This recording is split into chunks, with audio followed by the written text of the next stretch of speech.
Why couldn't the portals have been inside the building? Tanaka asked Darlena as they stepped outside. That's actually how some of the underground cities have it set up. But that's usually due to the lack of available space, Darlena said. There's also an aesthetical reason for why different underground cities design their layouts differently. But with the wide area we have available to us in this guild, it was decided to have the portals outside. Tanaka followed the robot as it led the way. A part of her was curious as to what the portals looked like. Without much information from the Darlenas, Tanaka had a sense that it would just be like the simulation she'd been in for the test.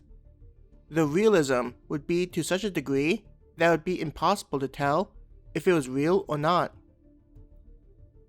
Walking down a path for several minutes, they were soon away from the structures close to the administrative building. Just as Tanaka was about to ask how much further they need to walk before reaching the portals, off in the distance, she could spot a row of what looked like structures from some ancient civilization.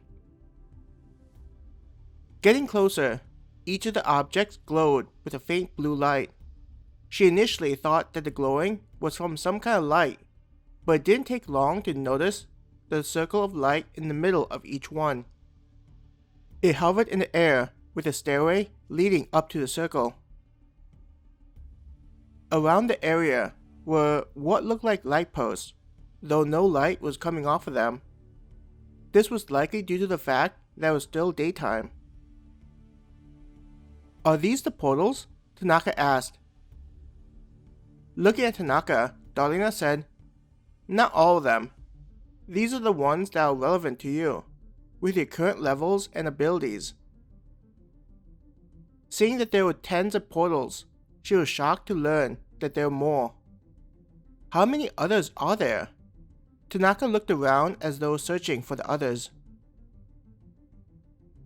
Laughing, Darlena said, They aren't near here. This allows the area to be primarily filled with adventurers, close to the same abilities, for mingling, instead of mixing people that are significantly stronger. It also helps to decrease the chances of conflict from occurring. The entire series of portals were built on what looked like rocks, enhancing the feeling of their construction having occurred long ago. It radiated a feeling of being some kind of temple. Each of the portals was spaced apart. Between the portals were benches and places for people to rest. As you can see, we want this area to be a meeting point for adventurers. The goal, that people would interact with one another, especially with those they weren't familiar with, to exchange tips and information. Darlena continued to explain. The more of a better view that Tanaka got of the area, the more she felt amazed at what Star and Moon had created.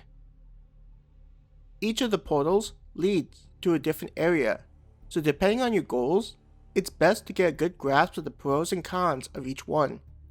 Darlena pointed at each of the portals. Tanaka's eyes checked on each one, not noticing any markings that differentiated them. How do I know what's inside the portals? I'm not seeing anything that lets me know what to expect, she asked the robot. A smile cracked on the face of the robot. Well, here's the thing. You'll need to figure out the pros and cons of each of the portals on your own.